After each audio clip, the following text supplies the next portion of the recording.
Acompañarnos en esta mesa redonda. Gracias a la doctora... Que no quiero tapar la diapositiva. Claro, gracias a la doctora María por la invitación, al doctor Andrés López. Realmente esto ha sido una experiencia muy interesante porque hemos tenido un reto durante varios años en el cual en la institución donde yo lidero una operación en Colombia, hemos buscado integrar de alguna manera varias cosas que han sido bien difíciles, pero bien interesantes, porque nos han construido mucho. Lo más importante de esto ha sido la integración de la farmacología, la medicina y la psicología, y lograrle dar a los pacientes una opción terapéutica que se ajuste a lo que ellos necesitan y no que médicamente el paciente se tenga que ajustar a lo que le pueden ofrecer, que eso es algo que ha sido un reto. Realmente lo que he querido con esta mesa redonda es reunir un grupo de profesionales liderado por la doctora María, que ya todos la conocen, en donde lo que buscamos es poder comentar y expresar cuál es la forma o la mejor manera de llegarle a nuestros pacientes, ofrecerles una opción sin que haya un encuentro entre profesionales, sin que el psicólogo piense que el médico quizá le va a quitar algo al paciente o va a dejar de hacer algo o va a actuar mal, y lo mismo el médico. Y esto yo creo que es lo que nos ha llevado a poder tener unos resultados muy interesantes, muy bonitos, y que nos ha permitido ir creciendo día a día, acompañado de la doctora María, que ya todos la conocen, que actualmente es presidenta de la Academia Española de Sexología y Medicina Sexual. Pues vamos a empezar con la presentación de ella, en donde lo que nos va a hablar y titula es el counseling como una herramienta fundamental en la terapia sexual integradora. Entonces los dejo con la doctora María. Muchas gracias, José Pablo. Es un placer participar en esta mesa. La integración es fundamental en la sexología. Si algo realmente... gracias. Los que nos dedicamos a este tema sabemos que la integración es algo esencial. Si hay algo que yo le agradezco a la sexología, no solo como profesional, sino como persona, es esa perspectiva integradora que te hace ver al ser humano como un todo. Entonces, y además el counseling vamos a ver cómo es una herramienta que nos ayuda a abordar esa perspectiva. He querido, no sé si se ve bien, estoy tapando la... un poco, ¿verdad? Y sí que me voy a poner aquí, ¿verdad? Aquí mejor, ¿verdad? Así pueden verlo mejor, vale, perfecto. Entonces, como les decía, el counseling es una herramienta fundamental si queremos tener una perspectiva integradora en sexología. Entre otras cosas porque cuando vienen las personas a consultarnos a nosotros, vienen a consultarnos sus problemas. Y los profesionales, los clínicos sobre todo, tenemos unas clasificaciones nosológicas que son muy útiles como herramienta. Pero la atención al paciente va mucho más allá. Entonces tenemos que dar respuesta a esos problemas, que en algunas ocasiones los consideraremos patologías o psicopatologías dentro de esas clasificaciones, pero en otras no, pero van a tener la misma necesidad y puede tener el mismo impacto en su calidad de vida. Entonces el counseling nos va a ayudar a tener esta perspectiva y a llegar más allá. Se trata de aportar, de ir más allá y de dar el servicio que realmente las personas con problemas sexuales necesitan. ¿Pasamos a la siguiente? He traído un caso de... Bueno, en mis tareas yo me dedico mucho también a hacer supervisión de casos, revisión de casos. En este caso es el de una compañera que es psiquiatra sexóloga, entonces me cuenta el caso de Juan Luis. En este caso es en Colombia, pero puede ser en cualquier lugar del mundo, los problemas están en cualquier sitio. Juan Luis es un chico muy joven, de 17 años, que viene a consultar porque tiene un problema de no eyacula en las relaciones con penetración y ni siquiera las disfruta. Él dice que siente algo así. ¿Pasa a la siguiente? Él viene porque dice que durante el coito él no siente placer, que cuando se masturba él mismo o hay otro tipo de conducta sí, pero que durante la penetración, y él dice textualmente, solo siento como un calor, como un calorcito, pero no siento placer, y no logra la eyaculación. La compañera, que es psiquiatra, muy buena clínica, con mucha experiencia como psiquiatra, más reciente experiencia como terapeuta sexual, entonces me dice, no sé muy bien qué hacer, es un chico muy joven, ¿qué es? Pues vamos a preguntar. Y ahí es donde interviene el counseling, y ahí es donde interviene. Entonces, pasa la siguiente, porque de entrada decimos, vale, estamos ante un diagnóstico de aneyaculación situacional. Es una persona que no eyacula, concretamente en el coito. Y tenemos que ver esa historia, tenemos que ver qué pasó. Y el counseling es una excelente manera de explorarlo, y de explorarlo más allá de lo que son como os decía, las clasificaciones nosológicas. Cuando ella explora, que encuentra que este chico, la primera vez que intenta tener unas relaciones sexuales, con 16 años, está en su casa. Primero lo hace con una chica que no le interesa demasiado, ahí ya tenemos un punto, pero que toca, es ella la que inicia la relación. Y otra cosa más tremenda para él es que cuando están desnudos y están teniendo la relación, interrumpe la mamá que llega a casa. Bueno, pues calculamos lo incómoda que resulta esa situación y la asociación que queda con esa conducta y la incomodidad que siente, el estado de alarma que tiene su sistema de alerta ante eso, que no le permite dejarse llevar en la situación. Pasa a la siguiente. Pásalo, porque pásalo. Sí, bueno, la cuestión es que la historia, una manera muy interesante de explorar la historia sexual del paciente es a través del counseling, que nos permite una exploración más libre de lo que está ocurriendo. Vemos como en su historia, como él, porque ella dice, es que ya me quedé sin argumentos, ella tenía una historia clínica, ¿no? Tenía una historia clínica para terapia sexual, y de pronto dijo, uy, ahora ya no sabía qué preguntarle, ¿no? De pronto me quedo como que no sé. Luego seguiremos hablando más de ese tema. ¿Cuánto es el tiempo? 10 minutos. Uy, pues vamos muy rápido. Continúa. Bien, la cuestión es cómo vamos a responder a la demanda. Tenemos que identificar, pasa a la siguiente, tenemos que identificar realmente cuál es el problema. Y hablo de problema y no de patología. Puede que ese problema lo podamos encuadrar, como os decía antes, pero puede que no. Continúa. Y el counseling sexológico es una excelente herramienta. El counseling sexológico tiene un gran reconocimiento de la Organización Mundial de la Salud y tiene un papel muy importante en el ámbito sanitario, en el educativo y también en el social. En nuestro caso nos ayuda a prevenir muchos problemas sexuales y a conseguir que las vivencias sean más saludables y gratificantes para las personas. Como estilo de intervención es importante que consideremos que tiene un entrenamiento específico. No podemos considerar que counseling es cualquier consejo que se da sin más.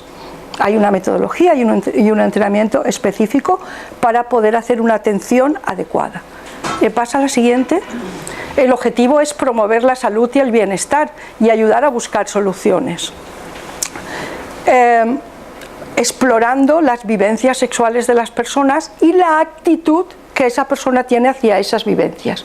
En el counseling nos interesa mucho lo que es la elaboración cognitiva, es decir, está la conducta, pero cada persona va a elaborar cognitivamente esa conducta en función de su entorno sociocultural, en función de sus propias variables de personalidad. Siguiente. Desde la sexología sabemos que es fundamental, y bueno, prueba de eso es el equipo, es esta mesa, es fundamental intervenir desde una perspectiva integradora, y porque nos interesa trabajar en la calidad de vida y no solamente el evitar la enfermedad. Sabemos que no es el único fin. La OMS lleva muchos años hablando de ese tema, que tenemos que promover el bienestar y la calidad de vida de las personas, en estos casos el bienestar sexual y la calidad de vida sexual. Siguiente. Bueno, las diferencias entre counseling y terapia, no me voy a extender mucho en esto, cuando falten 5 minutos me dirás, pero fundamentalmente sabes que la terapia sexual por tradición nos habla de patologías, nos habla de disfunciones, nos habla de trastornos, nos habla de diagnóstico en base a esas entidades nosológicas. Del counseling hablamos más de problemas, hablamos de desarrollo de habilidades, hablamos de promoción y prevención, hablamos de ayudar a mejorar el modelo sexual de esa persona. No podemos, pero sí que hablamos que en el counseling que yo trabajo, en el counseling integrador, el modelo es la persona, el modelo de referencia con el que se trabaja es la persona. Siguiente. Bien, el counseling tiene un marco estructural, de Egan 1994, lo escojo porque me parece muy sencillo y me parece útil para integrar al paciente una de las cuestiones que después hablaré es que es muy importante que el paciente se sienta partícipe y conozca qué es lo que estamos haciendo. Por eso no llamamos paciente, preferimos llamar cliente, aunque por uso lo utilicemos, porque el término paciente es aquella pasividad. Entonces, no, entendemos que es un cliente que participa y que es bueno que le contemos nuestro modelo, y en este caso le vamos a decir, vamos a ver cuál es el escenario actual, vamos a ver qué está pasando, cuál es tu preocupación, por eso en este caso que hablábamos, qué pasó, que no puedes eyacular en estas situaciones, vamos a ver qué metas son las que tú quieres conseguir. En este caso él quiere poder disfrutar de una relación con penetración que no puede, quiere poder eyacular, y vamos a ver cómo vamos a pasar a la acción y vamos a ver cómo podemos trabajar eso. Siguiente. Vale. Bien, pues pasa a la siguiente. Bien. En la entrevista de counseling vamos a explorar el motivo de consulta para identificar las dificultades sexuales y ayudarle a buscar las soluciones para mejorar su situación. Ellos vienen por una problemática sexual. Siguiente. Se trata sobre todo de confiar y de saber que realmente el protagonista es la persona que tenemos allí, que las claves las tiene él, y que nosotros vamos a desarrollar con nuestras habilidades como terapeutas, como counselor, vamos a ver cómo vamos a ayudarle, porque ciertamente él tiene las claves, pero todos lo sabemos, los que hemos trabajado en clínica, no sabe lo que le pasa. Si fuera tan fácil no vendría, pero tampoco es que él no nos lo quiera decir, porque a veces dicen, uy, es que no, él tiene resistencias porque él no sabe lo que le pasa. Yo a veces digo que lo que tenemos que ayudar es a que él encuentre las palabras para decirlo, que de pronto él encuentre esas palabras que le van a permitir darle significado a su malestar, darle significado a su sufrimiento. Él viene y sabe que está mal, puede atribuirlo a algo pero no necesariamente la atribución que hace en primera instancia es la que realmente le está provocando el malestar. A través de nuestra exploración vamos a conseguir que él vaya encontrando esas palabras. En realidad se trata de ampliar el darse cuenta de su dimensión sexual, incorporando elementos que él no ha tenido en cuenta y que nosotros como profesionales podemos ofrecerle. Entonces nosotros como profesionales tenemos el conocimiento para ampliar su darse cuenta sexual, su consideración como ser sexuado. Siguiente. Una de las cuestiones que a veces ocurren es que, sobre todo la gente más joven, pero es normal porque tienen muchas ganas de dar, muchas ganas de ofrecer, entonces quieren, a veces se precipitan en las intervenciones. Porque, bueno, pues él vino y me pagó y yo tengo que hacer algo, tengo que darle algo, ¿verdad? ¿No? Eso lo hemos sentido todos alguna vez, la necesidad de... Y a veces nos precipitamos en las intervenciones. Es muy importante escuchar, es muy importante para después poder proponer. Siguiente. Bueno, quería decir, eso es una de las consideraciones, y otra consideración es que tenemos que considerar la idea de pareja. La pareja está en el imaginario, esté presente o no esté presente en consulta. Me gustaría, no me va a dar tiempo a extenderme en esto, pero que sepamos que está ahí aunque la persona no tenga pareja. Casi siempre cuando alguien viene a consulta, viene pensando en una relación de pareja, viene pensando en qué va a pasar cuando esté. Entonces, aunque no tenga pareja, vamos a trabajar con el imaginario de la pareja. No sé si me explico, ¿eh? Cómo se va a sentir, cómo se siente. Y cuando digo pareja, y ahí les voy a decir algo. Es importante que consideremos la diversidad de género, porque yo recuerdo que una vez, hace ya muchos años, le dije, y hay otro hombre. Recuerdo que yo estaba hablando, era un tema, yo sospechaba que había otra persona, porque era un problema de deseo y tal. Dije, ¿hay otro hombre? Me dijo, no. Pero yo, eso que noté, algo, ¿no? Que ves que te dice que no, pero yo digo, algo noto. Y entonces se me encendió una lucecita y dije, ¿y otra mujer? Y me dijo, sí, hay otra mujer. Entonces era una chica que estaba casada y que de pronto tenía un amante, pero que era mujer. Y desde ahí siempre digo, ¿hay otra persona? Eso, y lo comparto porque ya me pasó. Entonces es importante, ese es otro tema muy interesante, el lenguaje, ¿no? El manejo del lenguaje. Entonces la utilización de otra persona. La siguiente. Bueno, en esencia, una de las cuestiones fundamentales que también vamos a trabajar con ellos es ayudar a desaprender, porque mucha de la educación sexual que han recibido, pasa a la siguiente, está llena de prejuicios, de falsas creencias, de mitos, de tabúes que van a interferir en su modelo sexual. Y a través del counseling podemos ir trabajando este tipo de cosas. Siguiente. La adherencia al tratamiento farmacológico, por ejemplo, sabemos que la actitud es muy importante para los médicos. Yo considero, precisamente, los psicólogos, por nuestra profesión hemos desarrollado más habilidades de esa atención, pero sobre todo para los médicos considero que el counseling es algo esencial, y que los que desarrollan esas habilidades les da mucho, complementa mucho porque, por ejemplo, esa idea del médico que transmite confianza, que hace sentir cómoda a la otra persona y que hace que la otra persona se sienta escuchada, es esencial. Y afortunadamente, tanto desde la medicina, también desde la psicología, en algunas áreas, en algunas escuelas, hay como un distanciamiento. En el Congreso se hablaba de humanismo, ¿no? De la importancia de entender a la otra persona como una persona, no como un síntoma. Esa sería la clave. Yo tengo delante de mí a una persona, no a una eyaculación precoz, no a una disfunción eréctil.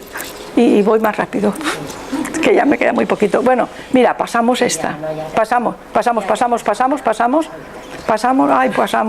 Bien, pasa la anterior, que esta sí me parece muy importante. Hay una cuestión que para mí es esencial y es el modelo de relación del que hablábamos. Los modelos de relación han cambiado, tenemos que enterarnos, son más democráticos, aquello que ya estaba el médico allá arriba y no. Las personas tienen mucha información, ven por internet, por todo, y lo que necesitan es una persona, es un counselor que les oriente, que vaya más allá de la información.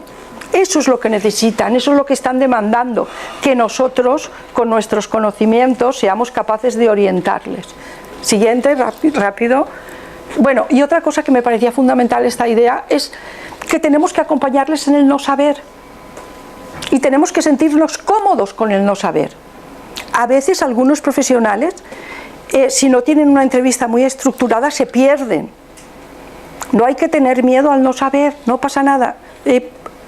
Quiero compartir este libro. Este libro no es de nuestra área, se llama Not Knowing, no tiene nada que ver con nuestra área, es más de empresa, pero es muy interesante porque nos habla de cómo manejarnos en el no saber, de cómo aprender a estar cómodos y también de cómo cuestionarnos las cosas. Pone un ejemplo muy interesante de cómo durante años se estuvo, pasa al siguiente, de cómo se estuvo considerando cómo los errores perviven porque no los cuestionamos y porque no aceptamos el no saber. No pasa nada, acompañamos a la persona en su proceso de no saber y nosotros con nuestros conocimientos le vamos acompañando. Bien, en la entrevista de counseling lo que intentamos es hacer un esfuerzo para incorporar el counseling a la promoción de la salud sexual, porque realmente consideramos que es una herramienta muy útil y que la intervención tiene que ir más allá de la terapia. Tenemos mucho campo. Personas que podamos diagnosticar con patologías no hay tanto en la población, pero personas con problemas sexuales hay muchas y también requieren de nuestra intervención. Siguiente.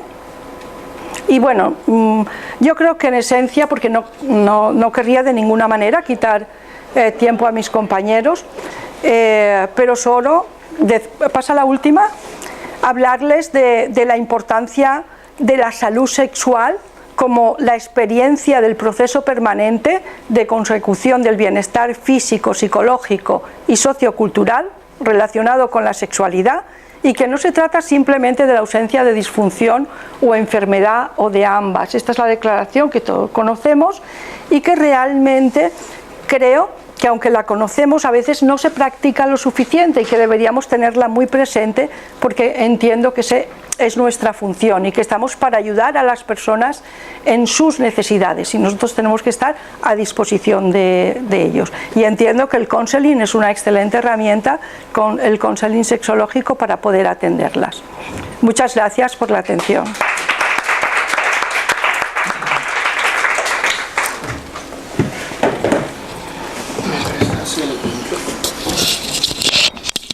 Bueno, María, muchas gracias por tu presentación. Yo creo que ha sido una excelente introducción a todo lo que queremos mostrar y es básicamente que el protagonista de todo esto es el paciente o el cliente, justamente es la persona que tenemos al frente. La idea de tener una persona al frente y pensar que porque no entra en un cuadro patológico no requiere ayuda de nada es una idea equivocada. La responsabilidad nuestra es realmente entender qué tiene esta persona, acercarnos a ella y ofrecerle las opciones que puedan existir y que le puedan guiar a él en un proceso, a él o ella, en un proceso de mejoría y de resolución de su problema. Los dejo ahora con el doctor Juan Manuel Martínez. Él es médico, cirujano colombiano. Trabaja en Boston Medical Group en Colombia, es el director médico, tiene una experiencia de aproximadamente 6 o 7 años en el manejo de disfunciones sexuales y realmente algo muy interesante de él es una persona muy clínica con la cual hemos tenido un trabajo muy interesante de acercamiento a todas las otras áreas y él viene a contarles un poco de la perspectiva desde el lado médico y farmacológico, principalmente del abordaje de una patología muy común como lo es la eyaculación precoz. Doctor Juan Manuel. Buenas tardes. ¿Está bien ahí o es más cómodo? ¿Quieres ese? No, bueno. Si no puedes cambiar, o puede cambiar. Muy buenas tardes, bienvenidos. Muchas gracias por estar acá. Siguiente, por favor. Bueno, voy a abordar el manejo farmacológico que se conoce mundialmente para la eyaculación precoz. Posteriormente voy a enfocar un poco parte de lo que hago en mi manejo para los pacientes que consultan a nuestra clínica. Siguiente, por favor. No tengo un conflicto de intereses para definir lo que vamos a explicar a continuación. Siguiente. Bueno, es importante recordar las definiciones que hay sobre eyaculación precoz. Aquí les presento la del ISSM, la última del 2015. La traigo, aunque hay otras, porque es la que más se acerca a una próxima que les voy a mostrar. Esta nos dice que es una disfunción sexual caracterizada por una eyaculación rápida, cercana o posterior al minuto luego de haber penetrado, que se inicia desde que el paciente inicia su vida sexual. También puede ocurrir después de un tiempo de normalidad. Hay una pérdida de ese tiempo de latencia normal que el paciente tiene, con un tiempo cercano o inferior a los 3 minutos, que ocurre en todas o casi todas las penetraciones vaginales, que genera experiencias negativas para el paciente, estrés, frustración e incluso evitación de las relaciones sexuales. Siguiente. Hay muchas otras definiciones ya conocidas por ustedes, no vamos a entrar en detalles, pero muy importantes, como la Asociación Americana de Urología, la del DSM-5 y obviamente la de la Organización Mundial de la Salud. Siguiente. La experiencia me ha hecho reflexionar y llegar a ciertas conclusiones. Una muy importante es que la eyaculación es un reflejo. Al ser un reflejo, obviamente no podemos controlarla.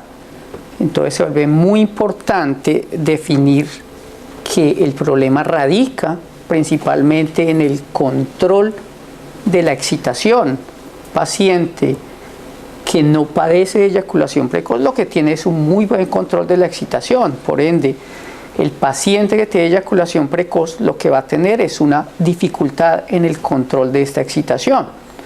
Basado en esto, quiero presentarles una propuesta diagnóstica que tenemos. La siguiente, por favor. Esta definición es por la experiencia.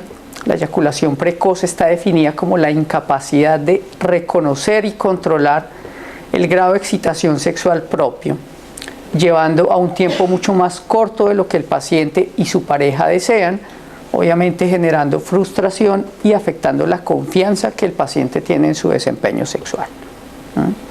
Siguiente, por favor. La epidemiología es algo muy variable.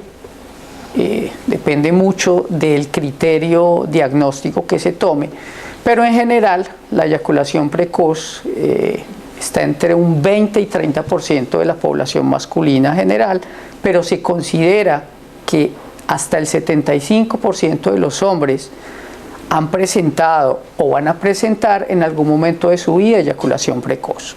Esto lógicamente va a generar una importante afectación de la calidad de vida del paciente y de la pareja.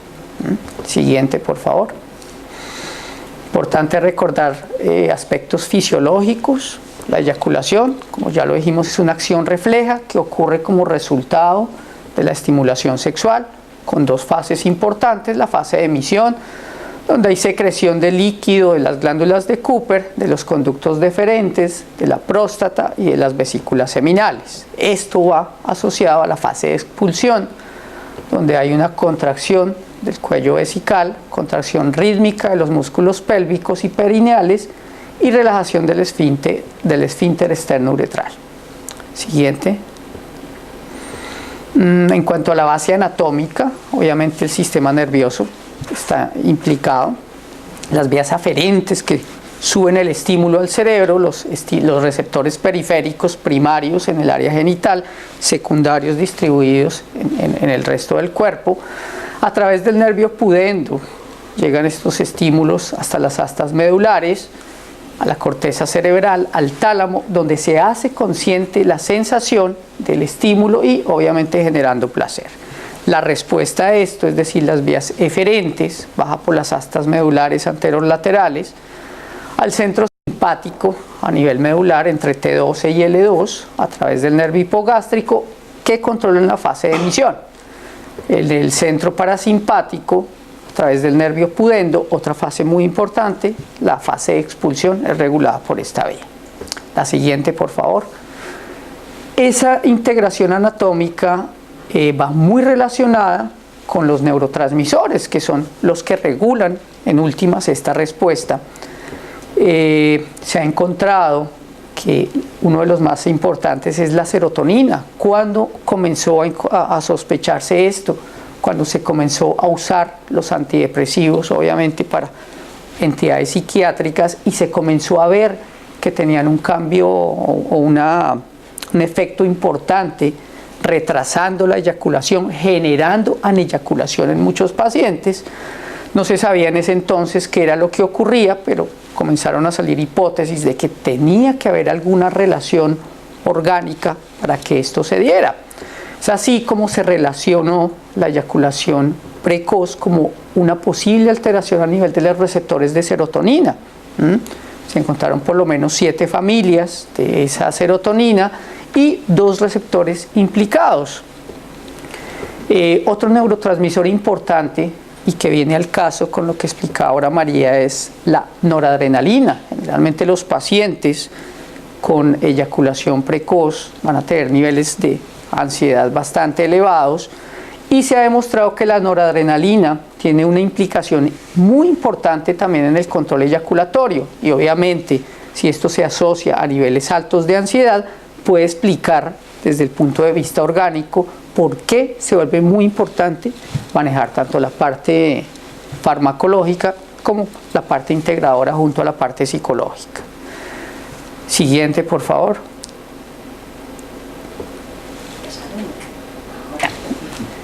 Otros neurotransmisores importantes, la dopamina, en especial los receptores D3 en el tálamo y el hipotálamo tienen una implicación también.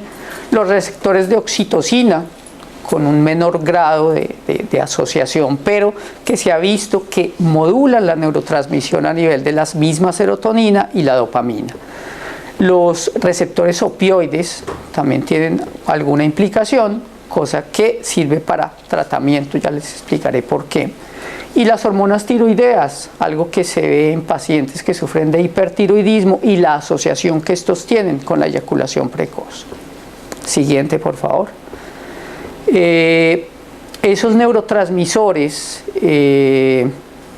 tienen una asociación a factores genéticos. Hay muchos estudios ya que nos muestran cambios que hay a nivel, en especial de los receptores de serotonina, que son los más importantes, encontrándose cambios como disminución central en los niveles de serotonina, disfunción a nivel del receptor de serotonina, hiperfuncionalidad del receptor 5-HT1A, que es un receptor inhibidor de la liberación de serotonina, o hipofunción del receptor 5-HT2, que es un liberador de serotonina. Todos alterados van a generar alteraciones a la baja de la serotonina que explican la parte orgánica de la eyaculación precoz. La siguiente, por favor.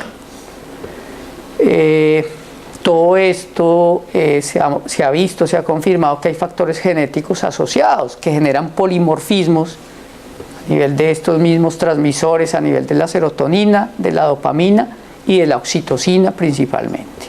Siguiente, por favor. Basado en este conocimiento que hay sobre los receptores a nivel cerebral, es lógico deducir que sería recomendable el uso de medicamentos que nos modulen estos neurotransmisores.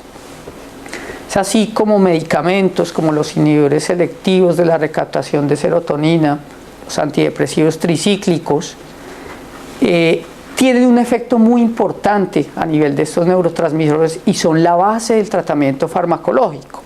Otro tipo de tratamientos que, aunque directamente no afectan los niveles de serotonina, pero son útiles en el tratamiento, son los anestésicos tópicos e incluso los inhibidores de la 5-fosfodiesterasa también tienen algún tipo de ayuda en este tipo de patologías. Siguiente, por favor. Hay evidencia ya desde hace mucho tiempo, incluso a nivel de metaanálisis, que nos muestra cómo los medicamentos de este tipo son efectivos y seguros para el tratamiento de la eyaculación precoz, en especial los dos primeros grupos, los inhibidores selectivos de la recaptación de serotonina y los antidepresivos tricíclicos. Importante recalcar la dapoxetina, un antidepresivo que hasta el momento es el único aprobado por la FDA para el tratamiento de la eyaculación precoz, pero recalcando que los otros dos grupos tienen un uso bastante generalizado para el tratamiento farmacológico de la eyaculación precoz. Otros antidepresivos como la paroxetina, escitalopram, sertralina, fluoxetina también tienen bastante evidencia al respecto. Siguiente, por favor. Me encontré con este metaanálisis relativamente reciente sobre el uso de medicamentos y la eyaculación precoz. Nos muestra que son más efectivos que el placebo indudablemente, que hay un aumento del tiempo de latencia eyaculatoria intravaginal, pero curiosamente la conclusión de este metaanálisis nos ponía a pensar un poco de qué era lo que ocurría, porque muestra que la conclusión, aunque hay aumento del tiempo de latencia, lo consideraban que no era clínicamente significativo. Obviamente pensábamos si había todavía dudas acerca de esto. Me puse a revisar desde el punto de vista epidemiológico el estudio. Siguiente, por favor. Y encontré que no se habían incluido textos completos disponibles, se habían dejado fuera otros estudios o publicaciones no indexadas y que solo compararon contra placebo. Al revisar las gráficas, obviamente encontramos que definitivamente sí es favorable el uso de los medicamentos antidepresivos, excepto para la fluvoxamina, que es un antidepresivo obviamente que es de los que menos efecto tiene. Es importante recalcar que no todos los antidepresivos van a tener el mismo efecto en el control eyaculatorio, pero la conclusión general es que la gran mayoría sí tiene un buen efecto. Siguiente, por favor. Importante tener en cuenta que hay algunas limitaciones con el uso de los antidepresivos por los efectos secundarios que pueden tener, en especial la somnolencia, boca seca, náuseas en algunos pacientes, disfunción eréctil. La incidencia no es muy alta, pero sí puede afectar a un pequeño grupo de pacientes. Siguiente, por favor. Otros medicamentos como el tramadol, que comenté anteriormente, actúa sobre la serotonina, pero también sobre los receptores opiáceos. Tiene muy buena evidencia para el control de la eyaculación precoz. Los antagonistas del alfa-1 adrenérgicos se ha encontrado que tienen alguna evidencia, quizás requieren de mayores estudios. Siguiente, por favor. Va a dar tiempo a más. Muy interesante. Pero... Siguiente, por favor. Bueno, yo quiero que vayamos a un punto importante. La siguiente, por favor. La siguiente. La siguiente, por favor, que quiero que lo siguiente quede claro. La otra, por favor. De los tratamientos quirúrgicos, se puede decir que aunque hay varios tipos de procedimientos para el tratamiento de la eyaculación precoz, en general se ha visto que no son muy seguros, traen complicaciones graves en algunos casos y no se ha mostrado que sean más efectivos que los tratamientos farmacológicos. Incluso ha llegado a generar problemas éticos demostrados en ciertos estudios como el siguiente. La siguiente, por favor. Es que lo digo por tus compañeros. Ah, bien. Siguiente, por favor. En conclusión, los tratamientos quirúrgicos no se van a recomendar mucho. Una síntesis del manejo farmacológico es que la mejor evidencia está para los inhibidores selectivos de la recaptación de serotonina y los antidepresivos en general. El tramadol, también muy útil en ciclos cortos con una buena evidencia. Los anestésicos tópicos también son bastante útiles, por lo menos en nuestro medio tiene una baja aceptación, pero eso no quiere decir que no se puedan recomendar. Los inhibidores de la 5-fosfodiesterasa también pueden tener alguna utilidad, en especial para los pacientes con eyaculación precoz asociadas a disfunción eréctil. Sin embargo, la evidencia considera que se requieren mucho más estudios para poderlos recomendar más ampliamente. Siguiente, por favor.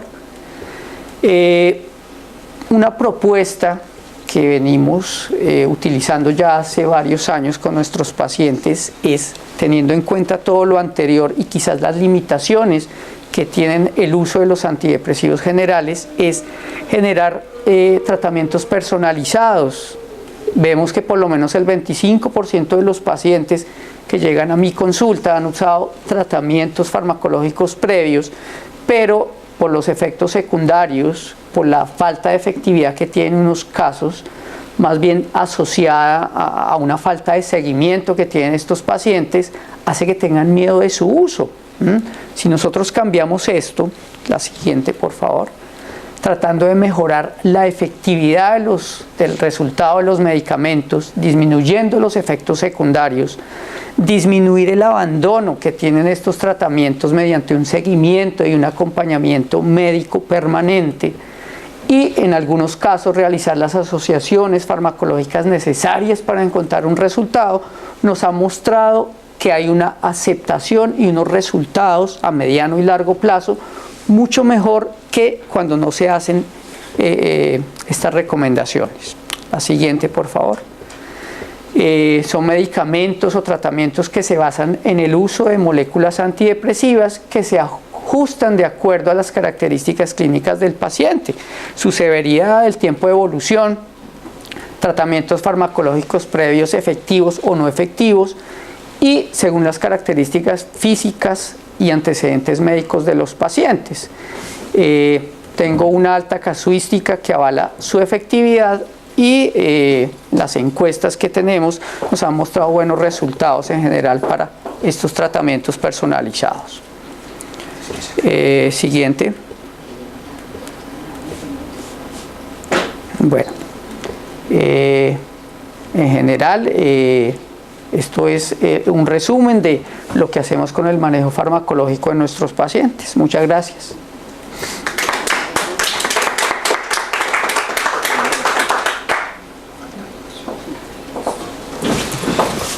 Bueno.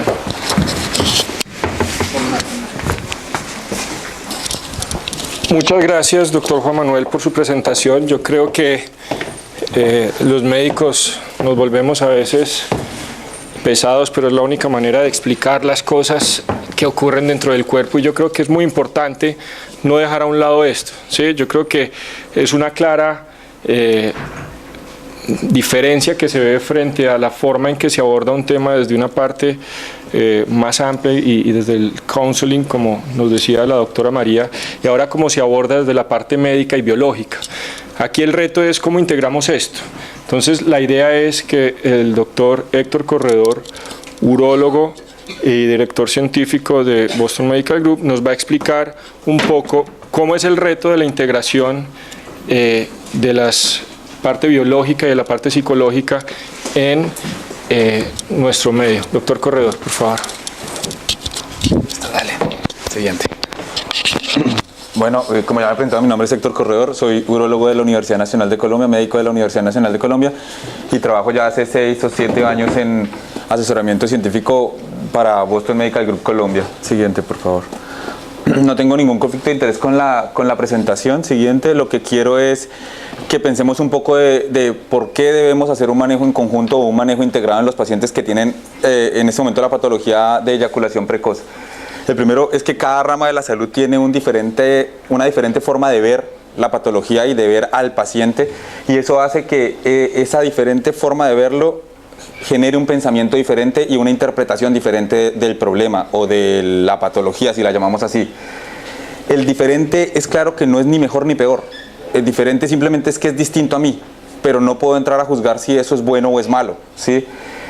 Y el fin de yo enfrentarme a un paciente como institución o como grupo de trabajo es no generar una pelea por el paciente para jalarlo hacia alguno de los extremos, sino para el paciente, para que sea un mejor desenlace en el paciente y en su patología. Tenemos variedad de etiologías, tenemos variedad de comportamientos, y esto hace que también nuestra terapéutica deba ser un poco flexible con el paciente y que podamos acomodar muchos instrumentos a llegar a un mismo fin, que es que el paciente se sienta más satisfecho con su vida sexual y se desarrolle de una mejor manera en su relación. Siguiente. Acá ustedes ya han visto, digamos, o van a ver presentaciones de cada una de las diferentes ramas. Lo que quiero es como dar un pequeño brochazo de cada una para que vean lo que intenta o puede llegar a ser. La psicoterapia sabemos que es muy hábil para mejorar habilidades sexuales del paciente, disminuye ansiedad de desempeño sexual que todos los pacientes con eyaculación precoz presentan. Tiene como objetivo que va a aumentar la autoconfianza personal de ese paciente en su desempeño sexual. Hace una cosa importantísima que nos comentaba María, que es la resolución de otros problemas que están adheridos a la patología y que el médico no ve, ¿sí? Y que muy posiblemente están desencadenados por la eyaculación precoz, pero también pueden empeorar su eyaculación precoz. Y nos permite ver al paciente en una integralidad, no solamente de la persona que está enfrente mío del consultorio, sino de su pareja y de la relación que estas dos personas tienen, que a veces los médicos también la obviamos un poco. Cuando hablamos y cuando mencioné los ejercicios de autocontrol, lo que quería referirme son a mi rama, personas médicas que no tienen capacitación desde el punto de vista psicoterapéutico. Entonces, ¿qué es lo que solemos hacer cuando nos enfrentamos a un paciente con una patología como la eyaculación precoz? Nos referimos a la farmacología y a los ejercicios, ¿sí? A los ejercicios de autocontrol que ustedes ya conocen, que buscamos reconocer y controlar puntos medios de excitación, y esos ejercicios los dividimos como en individuales, de pareja no penetrativos y por último de pareja con penetración. Y lo que buscamos es también un aumento de confianza sexual y un aumento de sensación de autocontrol y de autoconocimiento por parte del paciente. Siguiente. Hay algunos artículos nuevos, o no tan nuevos, pero digamos que es lo más reciente dentro de toda la terapéutica, que es manejar la terapia de piso pélvico para hacer algunos artículos. Hablan de neuromodulación y neuroestimulación de los nervios pudendo o del nervio dorsal del pene, y otros hablan es más de una terapia de biorretroalimentación para fortalecimiento de músculos específicos del piso pélvico y trabajar en un control un poco más voluntario de esa musculatura pélvica. Y pues está el tratamiento farmacológico, que ya el doctor Martínez se amplió en comentarles, donde los neurotransmisores son el centro y donde lo que buscamos y lo que hace en general siempre el médico o digamos el urólogo cuando atiende al paciente es mejorar tiempos de latencia, olvidando muchas veces el resto de los problemas que están con el paciente, y sabemos que son buenos, sabemos que son rápidos, pero la gran duda es qué tan sostenible es la respuesta que logramos en el paciente. La gráfica simplemente muestra un estudio donde se comparan dos medicamentos, y si ustedes ven la barra verde, que es la barra cuando tú suspendes el medicamento, ves que vuelven y caen los tiempos de eyaculación, que es lo que pasa siempre que tú das solo medicamento. Es el problema que con mayor frecuencia tenemos los médicos al tratar con pura farmacología el problema. Siguiente, por favor. Entonces, ¿qué problemas tenemos en general? El primero es que los estudios que existen en general en la literatura son de baja calidad estadística, si lo miras puramente desde el ojo del estadista, porque hay dificultad para hacer estudios aleatorizados ciegos o con placebo en la parte de psicoterapia, es difícil realizarlos, y porque existe mucha variabilidad en los criterios de inclusión por las diferencias en los diagnósticos y en las definiciones de la enfermedad. Y hay variabilidad también en el desarrollo de la psicoterapia, porque la psicoterapia no es rígida, lo que hablaban en la charla del aula principal ahorita, no es rígida como la medicina, que intenta ser exacta aunque no es una ciencia exacta. La psicoterapia es más amplia y más versátil, entonces eso genera variabilidad y genera dificultad en la comparación de estudios. En los mismos medicamentos hay variabilidad de médico a médico y de recomendación a recomendación. No sabemos cuál es la dosis ideal, cuál es el modo de uso ideal, ni el tiempo de uso. Y lo que vemos en general es que siempre existe un trabajo separado de cada profesional, que casi en ninguna ocasión se presentan al mismo tiempo histórico, sino que primero el paciente asiste a algún tipo de terapéutica y luego consulta donde otro especialista o donde otra persona y tiene otro tipo de terapéutica, pero son en momentos diferentes. Esto genera que en la literatura hay una alta tasa de recaídas con cualquier terapia sola y tenemos un problema grande, es muchas veces se abandonan las parejas, sobre todo desde el punto de vista médico. Y las parejas, pues desde mi punto de vista, bien sea que pensemos que van a estar o que estén ahí presentes, hay que integrarlas al tratamiento. Siguiente. Quiero mostrarles dos estudios rápidamente, otros estudios rápidamente que lo que muestran es lo que les estoy diciendo, que hacer terapia conjunta es más efectivo que hacer terapia por separado. Este estudio, que es del año pasado, lo único que muestra es terapia de dapoxetina, que es un inhibidor de recaptación de serotonina selectivo, versus dar psicoterapia y versus dar los dos juntos. Y lo que muestra es que es más efectivo. Siguiente, por favor. Es más efectivo en cuestión de tiempos de latencia y de cuestionarios de diagnóstico. Es más efectivo hacer los dos tratamientos al mismo tiempo que hacer separada solo la psicoterapia, por ejemplo. Solo la dapoxetina, que es lo que hacía este estudio. Y que pues las P, que digamos que es lo que nos da valor estadístico, son significativos. O sea que la diferencia entre los dos grupos sí es verdad y no es una cosa del azar. Siguiente. Hay otros estudios como este, de revistas ya más de psicoterapia, que muestran es la respuesta a los tratamientos en tiempos diferentes. Entonces es la respuesta del mismo paciente hecha la farmacología y posteriormente se le deja un tiempo que ellos llaman de lavado, donde no tiene ningún tratamiento, y se entra a psicoterapia y muestran qué tanto mejora con psicoterapia. Ambas mejoran, pero en este estudio no se manejan en conjunto, llamémoslo así. Siguiente. Este estudio me parece muy bonito, no es un estudio publicado como tal, es un trabajo de congreso, del Congreso Europeo de Urología del año pasado. Es un estudio muy grande porque arrancó con 540 pacientes, solo pudieron ingresar 270 por criterios de inclusión. Y de esos 270, un problema que tenemos para hacer estudios de estos es que se perdieron el 45% de los pacientes en el camino de seguimiento. Pero lo que muestra en general es que cuando tú haces, mira, está dapoxetina sola, dapoxetina con psicoterapia y psicoterapia sola. Y lo que muestra es que si tú comparas los números de los tres grupos, la diferencia es casi el doble de hacerlo combinado versus hacer cualquiera de los dos. Pero lo que más me llamó atención de este trabajo, de este póster que se presentó, es que en la última línea lo que preguntan o lo que se evidencia es qué tanto porcentaje del grupo refirió mejoría con el tratamiento. Y el único grupo donde se hizo en el 100% de los casos fue en el grupo de la terapia combinada. En los otros grupos al medicamento le fue malísimo, solo el 22% refirió mejoría. Y el grupo de psicoterapia solo la mitad de los pacientes refirieron mejoría. Entonces es algo para que nosotros pensemos de que tal vez la mejor opción es hacerlo en conjunto, trabajando por el mismo paciente. Siguiente. ¿Qué es lo que les vengo a contar? Y es tal vez la parte final, que es lo que quiero un poquitico hacerlo más demorado, es qué es lo que hacemos nosotros para que ustedes lo piensen como una opción de tratamiento para sus pacientes. ¿Cinco? Primero, lo que decía María, hay que explicarle al paciente de inicio qué es lo que vamos a hacer. Él debe conocer cuál es nuestra terapéutica y cuál es nuestro plan. Él debe conocer, porque él muchas veces no conoce esto que para nosotros es tan común, de cómo son los procesos de excitación en las personas. Debe tener un periodo de autoconocimiento, porque así esté en el libro, el cuerpo de él puede ser diferente al libro y él tiene que reconocer cuál es su proceso de excitación. Tenemos que ver cuáles son las expectativas y las dos imágenes de counseling que ella tenía de las metas y de lo que puedo llegar a hacer con mi paciente, porque no todos los pacientes tienen las mismas expectativas y en la realidad no todos los pacientes tienen las mismas posibilidades. Entonces debo dejar muy claro eso. Y en nuestra experiencia consideramos que los tratamientos cortos de menos de 3 meses no tienen efecto y que lo que nosotros recomendamos es acercarnos más hacia un tiempo promedio entre 6 y 12 meses para trabajar en un paciente. Siguiente.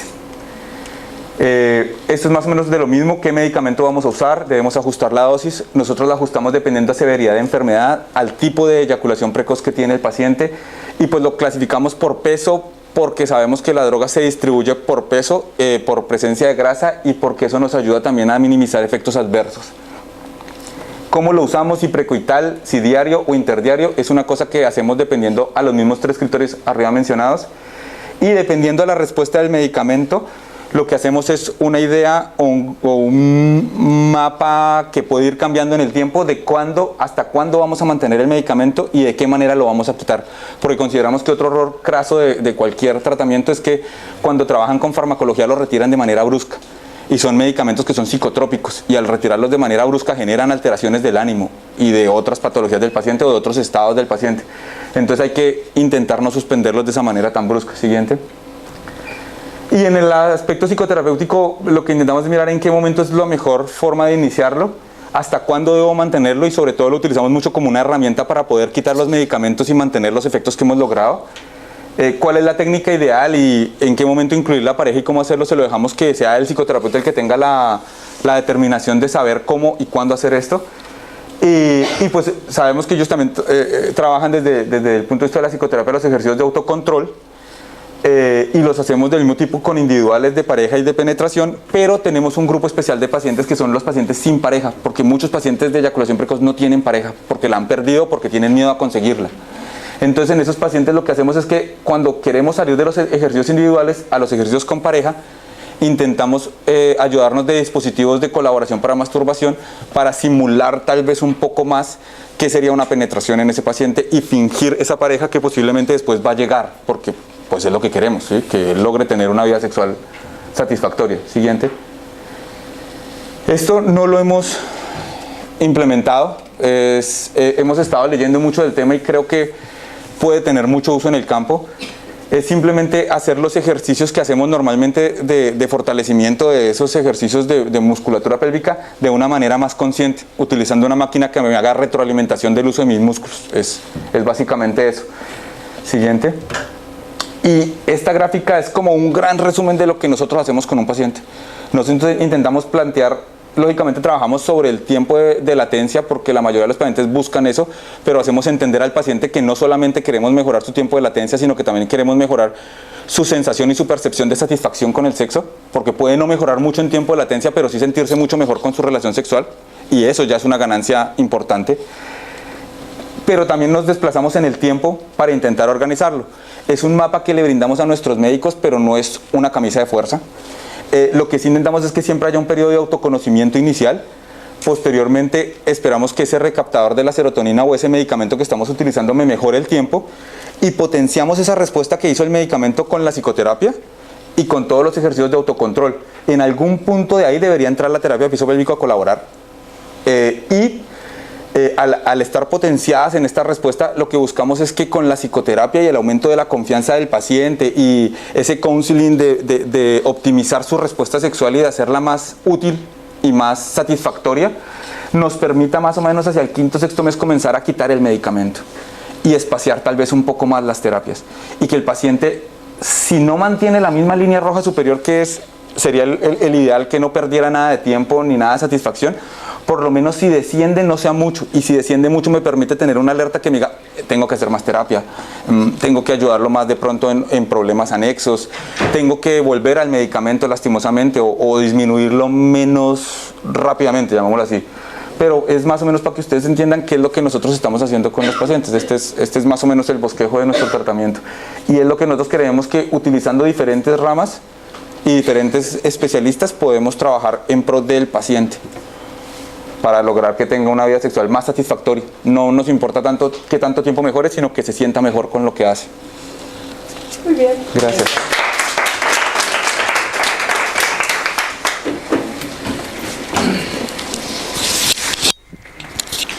Bueno, muchas gracias, doctor Corredor. Yo creo que vamos entrando en un área más común de lo que queremos lograr y se va viendo cómo podemos enlazar áreas que son a veces tan diferentes y tan distantes, y lo que siempre buscamos es poderle ofrecer al paciente una opción de arreglar su vida, de mejorar algún problema que trae.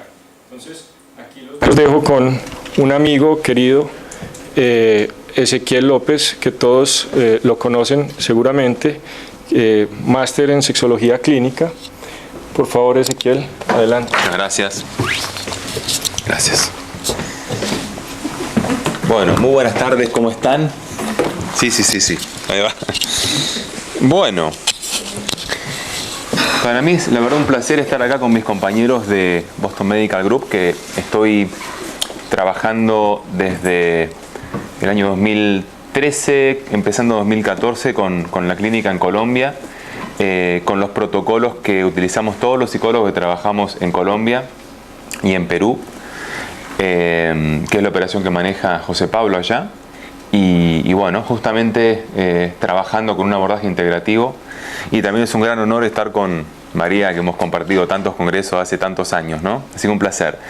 Un poco la idea es, sobre la base de conversar acerca de, o sea, siempre en función de un tratamiento integrativo, comentarles algunas situaciones prácticas que se presentan en la clínica sexológica de la eyaculación precoz, porque bueno, por supuesto, nosotros tenemos modelos, tenemos manuales, tenemos protocolos, tanto médicos como psicológicos, pero los tratamientos no son de manual y se presentan muchas situaciones que hacen que necesitemos improvisar y manejar otros modelos, otros abordajes u otros recursos. Entonces voy a plantear algunas situaciones puntuales, algunas son muy comunes, y bueno, algunas posibles soluciones que podemos llegar a tener. Por favor, la siguiente. Bueno, esto es como un poco el marco de lo que ya han dicho mis compañeros y lo que ha comentado mi compañera María también, basado en lo que es la guía rápida para el tratamiento de la eyaculación precoz de la Sociedad Internacional de Sexología Médica en 2015, se plantea que los tratamientos farmacológicos, psicológicos, psicoeducativos y combinados pueden ser los apropiados, y la elección debe guiarse por las preferencias del paciente y la evaluación integral. También lo que comentaba en un comienzo José Pablo, y creo que todos coincidimos, debemos adaptarnos nosotros al paciente y no el paciente a los recursos que tengamos. La inclusión de la pareja en el proceso de tratamiento es un ingrediente importante para el éxito, aunque no es obligatoria, por supuesto. De hecho, muchos pacientes no tienen pareja y de eso vamos a hablar ahora. La siguiente, por favor. En el tratamiento psicológico de la eyaculación precoz, bueno, ya Héctor comentó un poco los pasos y los métodos que utilizamos, pero básicamente, como para hacer un repaso muy rápido, trabajamos con lo que es psicoeducación, que se asimila al modelo de counseling que presentó María.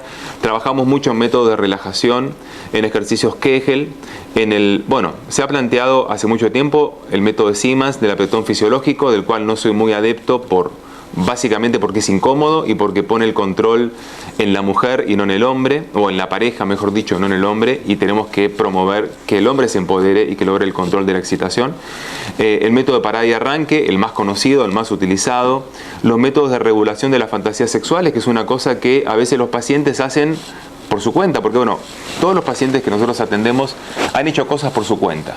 Yo me acuerdo un caso de un paciente en Argentina, por ejemplo, un señor grande, de edad, que bueno, era fanático de Boca, como es mi caso también, y entonces él lo que hacía era, en el momento del acto sexual, repasar las formaciones de equipos de Boca de diferentes años, de la década del 50 en adelante.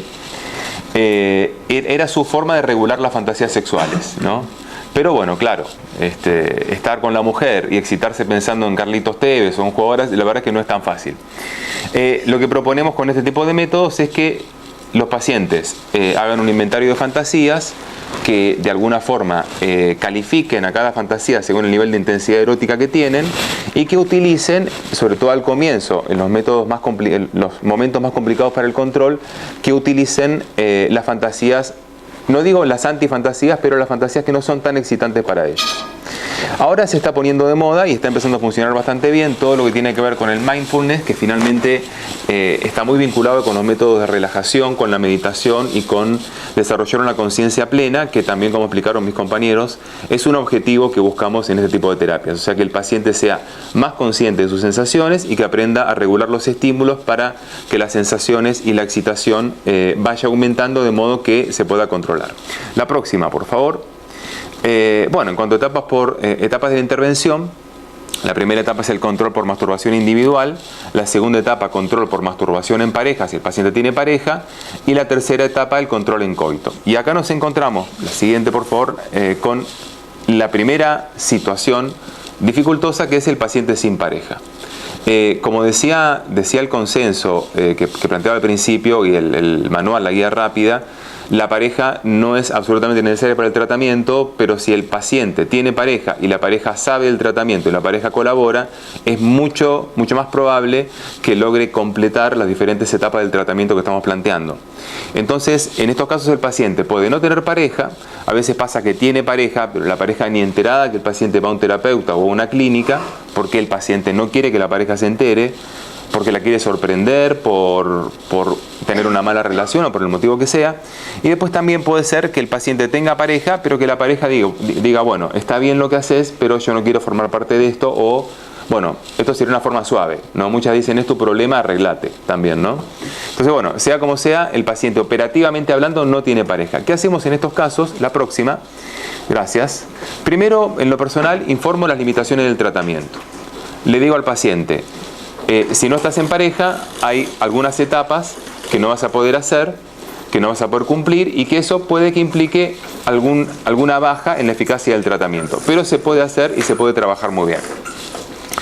En algunos casos, bueno, no me quiero meter en esto porque no tenemos tiempo, pero es un tema muy interesante para discutir.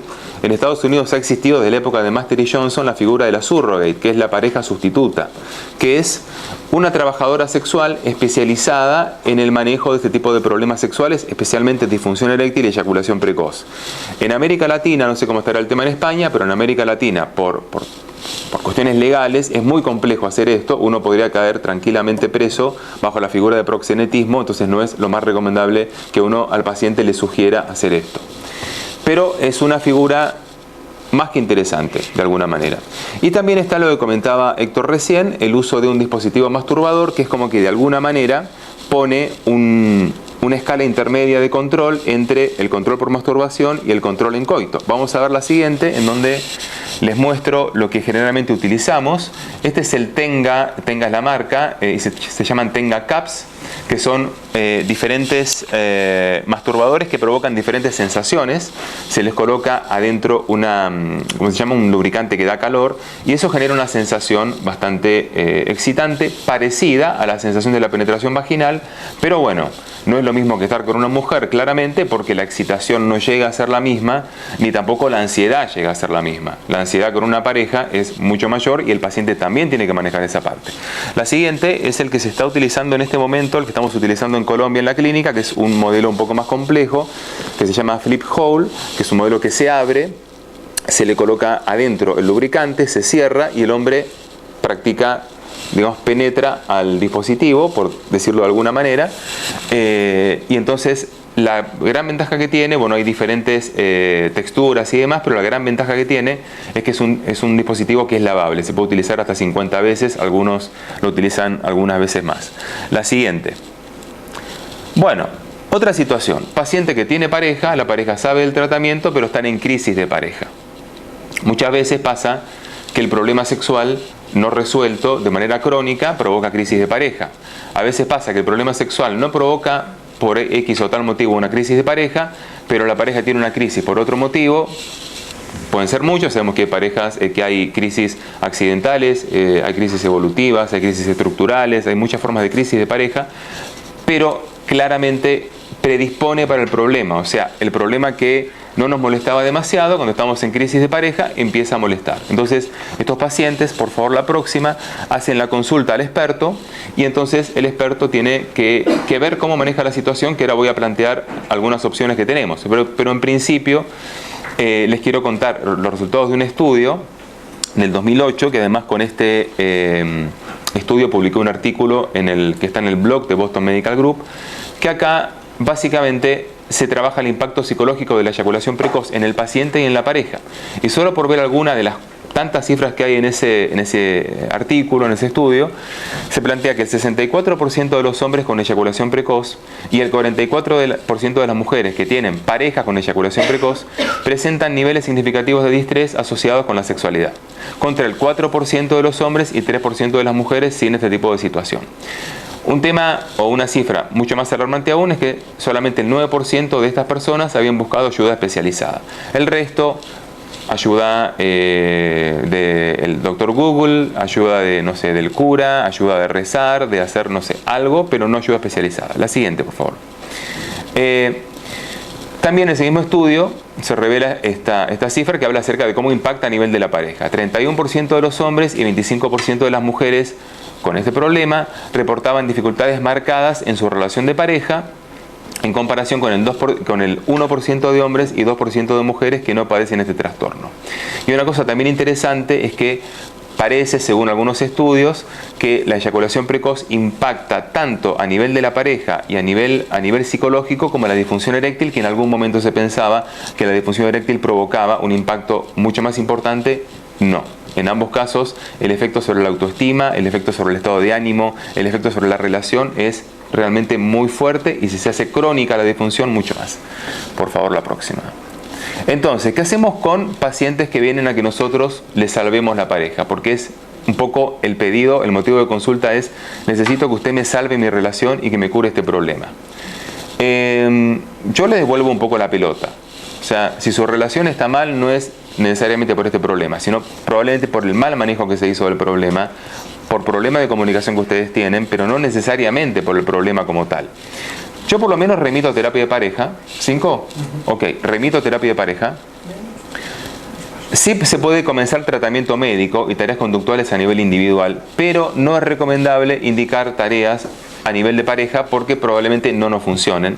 O sea, ¿cómo le voy a dar a una pareja que están peleados como perro y gato una tarea de masaje sensual que evidentemente no van a hacer porque no se van a poner de acuerdo ni siquiera en quién empieza a hacerlo? ¿Sí? Entonces, evidentemente es quemar una técnica que si la quiero usar más adelante, cuando la pareja está mejor, ya no la puedo utilizar porque se las di antes. Nos van a decir: me vas a dar esto que no nos sirvió. Entonces, evidentemente, prefiero no quemar esas técnicas, trabajar con la pareja y abordar el tema más adelante. Cuando haya una buena disposición en la pareja, sí trabajar en técnicas de relajación y de control a nivel de la relación. La próxima, por favor. Bueno, en pacientes resistentes a farmacoterapia, ya sea porque han tenido efectos secundarios, porque ha habido una intolerancia, porque ha habido un efecto rebote del medicamento que provocó el efecto contrario al cual buscábamos, o una resistencia psicológica, hay algunas cosas que podemos hacer. La próxima. Informar limitaciones en el tratamiento, o sea, si por algún motivo no podemos hacer un tratamiento combinado, psicológico-conductual, de aconsejamiento, de counseling y también farmacológico, el tratamiento puede que sea mucho menos efectivo. Se pueden utilizar acá, bueno, los tratamientos que comentaban los compañeros, tratamientos tópicos, lidocaína, prilocaína, como una forma de sustituir la ausencia del fármaco y reforzar el tratamiento conductual, ¿sí? O sea, dar más ejercicios, dar probablemente mayor frecuencia de ejercicios, otro tipo de ejercicios, pero trabajar mucho con eso. Y también podemos ver alternativas farmacológicas, como el caso que comentaba Héctor recién del tramadol, por ejemplo, comentaba también Juan Manuel. La siguiente. En pacientes con baja adherencia al tratamiento, ya sea por creencias religiosas, que hacen que abandonen enseguida o que ni siquiera tomen el tratamiento a veces, por tratamientos anteriores fracasados, por presión de la pareja o por inconstancia, tenemos que trabajar, o por lo menos la propuesta es informando limitaciones en el tratamiento. O sea, si no haces los ejercicios que te recomiendo, con la frecuencia que te recomiendo, o si no tomas el medicamento como te indicamos que lo tomes, evidentemente esto no va a funcionar tan bien como vos esperás, o como todos esperamos. Es importante buscar alianzas, por ejemplo, con la pareja, para que ayude en la motivación del tratamiento y trabajar en la motivación del paciente. Acá nos ponemos muy motivacionales, que siempre tenemos que serlos como agentes de salud, pero definitivamente es importante trabajar con la motivación poniéndonos objetivos a corto plazo, o sea, que el paciente no piense en el objetivo final, sino que piense que, bueno, primero tiene que lograr un control individual por masturbación y que se enfoque en eso. Y luego el control por masturbación en pareja. Y luego el control incógnito. Como que si tenemos la zanahoria más cerca, la motivación va a ser mucho mayor. Hacer una buena planificación con una buena fundamentación del tratamiento, refuerzo positivo del tratamiento de parte del terapeuta, y como hacen tanto en temas de ventas y empresariales y demás, la motivación tiene que ver también con que nos imaginemos cómo cambiaría nuestra vida tener el problema resuelto y pensar que eso es posible de lograr, porque los tratamientos combinados, y ya quedó demostrado en algunos estudios que planteamos recién, son realmente muy eficaces. La siguiente. Bueno, esta creo que es la última situación a plantear.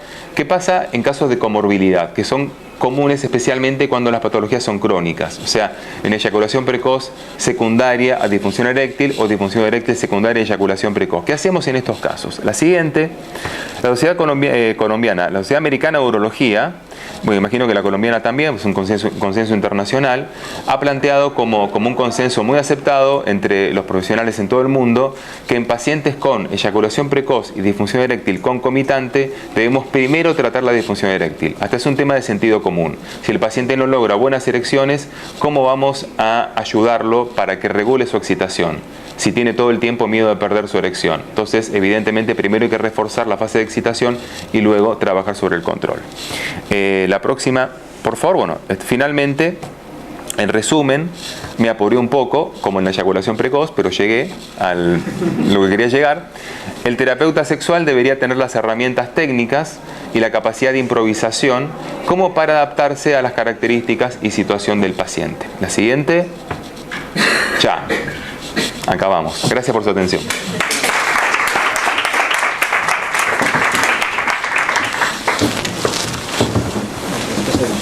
Ay, sí, perdón.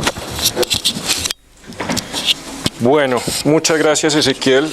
Yo creo que dimos un resumen en tan poco tiempo. Realmente cuesta trabajo expresar todas las cosas que quisiéramos y contarles todo lo que podemos llegar a lograr con un buen enfoque integrado a nuestros pacientes.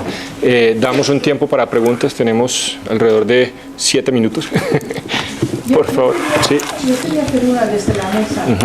Y bueno, quería felicitar a los ponentes y también quería decir que es una pena que no tengamos más tiempo. Quería felicitarlos a todos por las aportaciones y es una pena que no tengamos más tiempo. Creo que deberíamos hacer algún tipo de mesas donde realmente, más allá de las cuestiones más metodológicas, a lo mejor analizáramos la esencia. Correcto. Por ejemplo, cuando el tema de la eyaculación precoz, que además es muy interesante, pero a lo mejor temas de reflexión. Si nosotros decimos, por ejemplo, en alguna de las diapositivas se habla de que un 70%... sí. Yo creo que el concepto de enfermedad, el concepto de malestar, eso es muy importante, porque si, por ejemplo, vemos que el 70% de las personas, o el 30% o el 40% tiene problemas de eyaculación precoz, a lo mejor algo está fallando. ¿Qué estamos entendiendo por eyaculación precoz? ¿Cuáles son los criterios? ¿Qué responsabilidad tenemos los profesionales en generar determinadas patologías? ¿Comprendéis lo que os quiero decir? A lo mejor el discurso es un discurso más profundo de qué pasa con el modelo de encuentro sexual. Yo lo digo por mi experiencia. Yo tengo una experiencia de clínica muy larga, llevo más de 30 años en clínica y, por ejemplo, recuerdo un caso de eyaculación precoz donde era una persona que eyaculaba muy pronto. Y yo le pregunto, ¿y cómo te sientes? Y me dice, bien.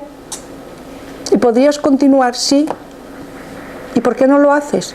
Ah, no, porque con la eyaculación ya terminó todo. ¿Comprendéis lo que quiero? ¿Qué estamos entendiendo? Es que tenemos que entender que en nuestra cultura hay una asociación de reproducción.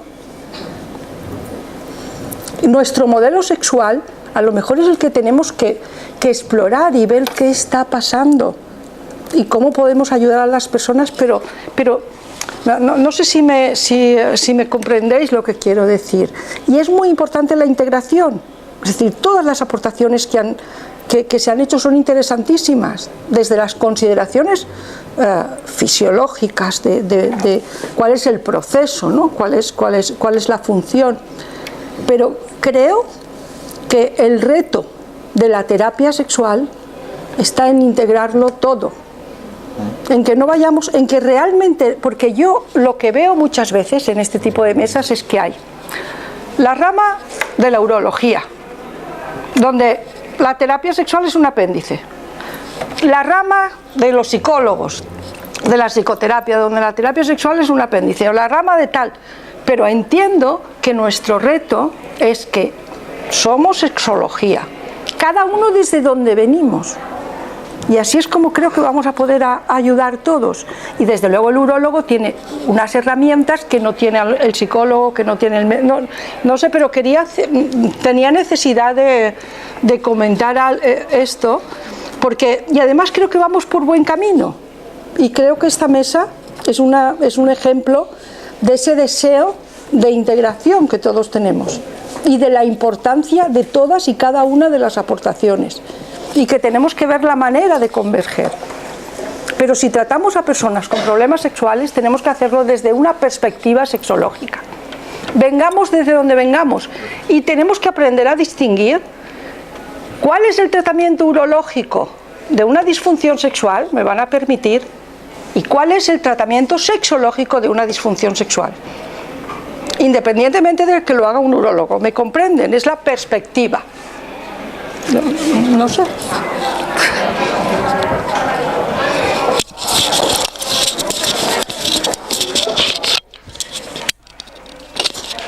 Vale, ya para terminar, darte las gracias, María, por el aporte que nos das. Realmente lo que queremos y que ha sido un reto es justamente lo que tú dices, porque es tomar ciencias que por costumbre han trabajado independientes y cada una quiere jalar para su lado pensando que lo que hace es lo mejor, tomar lo mejor que hace cada una y volverlo en sexología, que es la integración de todo, ¿sí?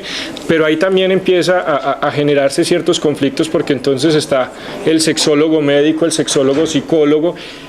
Sí, no debería, estoy totalmente de acuerdo. Sin embargo, sí que lo percibo yo con mis colegas y con profesionales de ambas partes que dicen, no, es que como yo soy psicólogo, yo debo hacer esta parte, o como yo soy médico, yo debo hacer esta.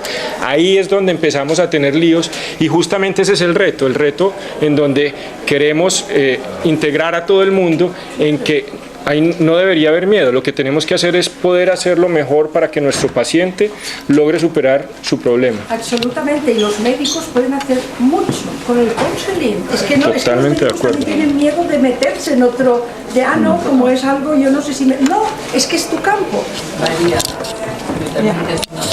Es que es tu campo también, es tu campo como médico, lo tienes que hacer. A veces hay un excesivo respeto, y el mío es como psicóloga, yo no voy a recetar, pero tengo la obligación como sexóloga de conocer los tratamientos y de derivarlo y de apoyarme, porque si no me apoyo en esos tratamientos y esos tratamientos son eficaces, estoy haciendo un flaco favor a mi paciente. Entonces no hay que tener ningún miedo, todo lo integrar, y cada uno desde el área. Gracias. Creo que sí. Bueno, felicito cuando llegué. No estuve en toda la mesa, pero felicito por esto. El aporte sería, somos sexólogos. Desde este lugar de sexólogos tenemos que pensar el paciente que tenemos delante, porque muchas veces el paciente que viene tiene tratamiento psicológico y tú no te puedes meter en el punto de su tratamiento. A mí me mandan a un paciente para que yo trate su tema sexual. Esto tenemos que tener en la cabeza, poder pensar como sexólogos, sea cual especialidad, psicólogos, médicos o cuales fuéramos. ¿No? Creo que este es el punto, no de desvirtuar nuestro ser de ser sexólogos. Creo que este es el tema.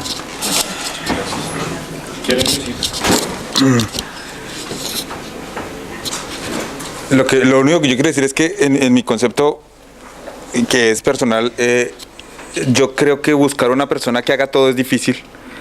No quiere decir que uno no se pueda meter en otros campos, pero buscar un todopoderoso es muy difícil en esto y en cualquier cosa. Y por eso creo que es mejor que cada quien desde su campo aporte lo mejor sin combatir por el paciente, que era lo que yo decía. ¿Sí? Es que no entiendo por qué yo no me puedo hablar con el sexólogo y decirle, dime qué necesitas que yo te ayude desde el punto de vista farmacológico, y yo te lo ayudo. Claro. ¿Sí? Pero, y por favor ayúdame en este paciente que estoy manejando farmacológicamente, y hombre, tengo cosas que no puedo y no sé manejar. Entonces, por favor, ayúdame. Claro, pero en ese contexto tú estás haciendo una intervención estrictamente urológica y no sexológica. Yo sí, exactamente, por eso necesito la ayuda del sexólogo. Claro, pero es que hay urólogos que desarrollan su profesión como sexólogos, Sí, claro. y hacen la intervención terapéutica, farmacológica, y a la vez la de counselor, que en realidad esa integración es perfectamente posible, igual que hay sexólogos que tienen poco conocimiento de los aspectos biológicos, y también es inconcebible, no debería ser. Es decir, yo entiendo que las personas que se acercan a la sexología como disciplina debemos hacer el esfuerzo, unos y otros, de aprender de los demás. Eso no quiere decir que lo hagamos todos, estoy de acuerdo contigo, es que no somos, pero debemos conocer y debemos, porque integrar es la clave, y donde no llegas, derivas. Exacto, donde no llegas, derivas. Pido ayuda, pero no pides ayuda, pero no abandona. Es lo que yo pienso, o sea, no debo abandonar en mi paciente y te lo dejo a ti, sino, está bien, tengo una incapacidad porque no puedo más. Ya, pero ayúdame. sí, pero una cosa te voy a decir. Si alguien encuentra a un urólogo que le da farmacología y además le da orientación, se va a quedar con ese. Tienes que saberlo. Mira. No con el médico, no con el psicólogo, porque el psicólogo... Ya, pero no, ¿entiendes? No con el psicólogo. Están entrenados en sexología, ¿sí me entiendes? O sea, podrían hacer todo el counseling y podrían hacer todo, pero hay cosas que ellos dicen, mira, creo que por tiempo, por bueno, ya. Es mejor que vayas a donde Ezequiel. Bueno. Y Ezequiel, trabajemos por esa parte. Ya, pero a lo mejor al paciente le interesa. Eso es una cuestión de organización y de ver cómo, pero a lo mejor el paciente necesita que se le vea como persona. Si tiene un problema psicopatológico, ahí es otra cuestión, ahí lo hemos estado hablando, ya es otro tema. Es decir, si hay un problema psicológico que necesita intervención psicológica, ciertamente no vas a hacerlo todo. Estamos hablando de conocimientos, estamos hablando de lo que es el counseling sexológico, es decir, manejarte en lo que son temas de sexología, de conducta sexual y de modelos sexuales, no de patología. No tan profundo. No tan profundos. Sí, de acuerdo, Ezequiel. Bueno, estoy totalmente de acuerdo con lo que estamos discutiendo. Lo que sí encuentro muchas dificultades, incluso en lo personal, es en la comunicación que tenemos entre los profesionales, ¿no? Porque a veces pasa que un médico me deriva o yo derivo a un médico y no hay, más allá de alguna llamada con suerte o algún correo electrónico, no hay un sistema de comunicación sostenida, y necesitamos, a mí me pareció muy interesante la gráfica que mostraste al final, de cómo hay determinadas etapas del tratamiento donde va interviniendo la farmacología, la terapia de pareja, la terapia individual, la conductual, me parece buenísimo, pero para eso necesitamos coordinarnos los 2 o a veces 3 profesionales, porque a veces hay un urólogo o un médico sexólogo, a veces hay un psiquiatra y un psicólogo, por ejemplo, ¿no? Entonces, bueno, ¿cómo hacemos para manejar coordinadamente de acuerdo a ese modelo o cualquier modelo de integración que tengamos? Me parece que tenemos que también pensar muy bien qué sistema de comunicación, historia clínica unificada o lo que sea, porque si no realmente, o sea, una cosa es derivar y otra cosa es trabajar con un modelo integrativo, ¿no? Me parece que un gran desafío que tenemos es el tema de la comunicación entre profesionales. Quizá en SPIL... bueno, sí, terminamos. Quizá en SPIL es que, a ver, el instituto que dirijo y que fundé en el año 1983, lo fundamos el doctor Juan José Borrás, que murió y era médico, y yo psicóloga. Entonces, durante muchos años trabajamos de una manera muy integradora y formando médicos y psicólogos que a la vez integraban. Entonces establecimos, y creo que esa es la clave, porque yo reconozco mucho el mérito de los médicos, su trabajo, y todos contribuimos, y de verdad pues felicito y estoy muy contenta de esta mesa, porque para mí personalmente ha sido una reflexión muy útil. Bueno, yo creo que debemos terminar. Muchas gracias a todos por su tiempo. Feliz tarde.